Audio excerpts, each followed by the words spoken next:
जहां तक सवाल दिल का है, तो ये बड़ी कमबख्त नामुराद चीज़ है। ये कभी अपने काबू में, अपने बस में रहने वाली चीज़ न थी, न है और न आगे होगी। मैं पहली बार जब मेरा सामना हुआ था इश्क से, मैं सही सही बता दूं? अच्छा, कुछ लोगों को तो पता भी होगा, यहाँ अमेठी वाले आए हुए हैं, वो कहाँ मेरी पोल खोलने से बाज आएंगे। मैं क्लास 12th में था, 12वीं कक्षा में, जब मुझे पहली बार इश्क हुआ है। और अच्छा खासा इश्क हुआ है, ऐसा नहीं कि कोई ऐसे ही। अच्छे खासे इश्क की परिभाषा क्या होती है? अच्छे खासे इश्क की परिभाषा ये है, अच्छे खासे इश्क की परिभाषा ये है मीनाक्षी, जब आपको इस लेवल का इश्क हो जाए कि आप फरहाद की तरह तेशा लेके पहाड़ों का सीना चीर के दूध की नदियां बहाने निकल पड़े, उसे कहते हैं अच्छा खासा इश्क। अच्छा खासा इश्क वो होता है जब आप कच्चे घड़े पे शीरी की तरह दरिया पार करने निकल पड़े, उसे कहते हैं अच्छा खासा इश्क। अच्छा खासा इश्क वो होता है जब आप मीरा की तरह जहर पी जाएं अपने कृष्ण के लिए, उसे कहते हैं अच्छा खासा इश्क। जहर के जाम में फिर शाम के दर्शन होंगे, जहर के जाम में फिर शाम के दर्शन होंगे, कोई बौराए तो इस दौर में मीरा की तरह। तो मीरा वाला पागलपन आप लाके देखिए, अच्छा खासा इश्क हो जाएगा। चलिए फिर आप 12वीं में जो हुआ था आप वो बताइए। तो 12वीं में इश्क हुआ था।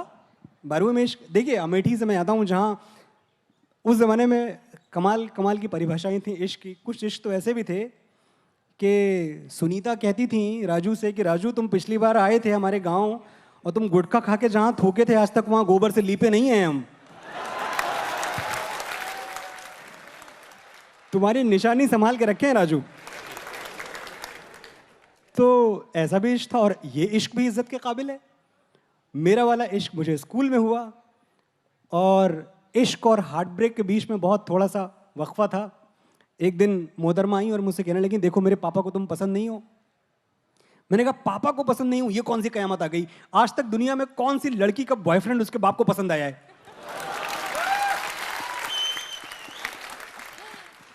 नहीं, तुम ऐसा करो मेरी चिट्ठियां और मेरे फोटोग्राफ्स लौटा दो। और वहां से पहली बार एक क्लास 12th के लड़के ने अपने अंदर शायराना बगावत महसूस की। मैंने ये सोचा कि तुम पे मैंने अपनी ज़िंदगी के 2 साल खर्च कर दिए। वो उम्र जब लड़के क्रिकेट खेलते थे, मैं तुम्हारी खिड़की खुलने का इंतज़ार करता हुआ धूप में खड़ा रहता था। वो उम्र जब लोग किताबों में चुटकुले पढ़ते थे और साथ में मतलब पता नहीं कैसी कैसी यारबाजियाँ होती थी, वो पूरा वक्त मैंने सब कुछ छोड़ के सिर्फ और सिर्फ इश्क किया है। और आज आप तुम मुझसे कह रही हो कि तुम लेटर्स लौटा दो, चिट्ठियाँ लौटा दो। मैंने वहाँ अपनी ज़िंदगी की पहली नज़्म कही और मैं बहुत खुश होता हूँ जब मुझे बहुत पढ़े लिखे लोग कहते हैं कि उस वक्त भी ये नज़्म रदीफ़ काफ़ी और बहर से दुरुस्त थी।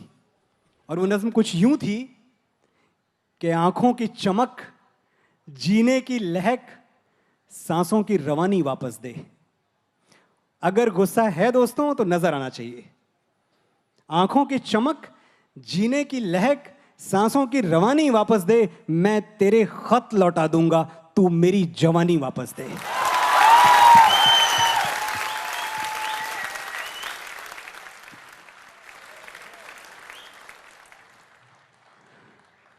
जब फूलों वाली रुत आई और जश्न मनाया दुनिया ने, जब टूट के बरसी मस्त घटा और झूम के नाचे दीवाने, फेर के आंखें हर शय से मैं तेरा दर्द संजोता रहा, चुपचाप अंधेरे कमरे में बिस्तर पे पड़ा मैं रोता रहा। तेरी याद में जिनका खून किया वो शामें सुहानी वापस दे। मैं तेरे खत लौटा दूंगा, तू मेरी जवानी वापस दे।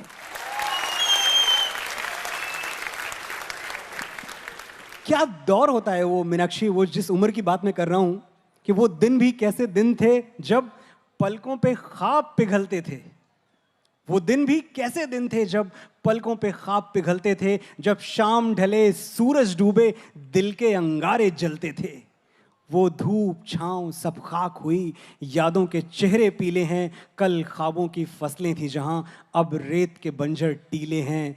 आंखों के दरिया सूख गए, ला इनका पानी वापस दे।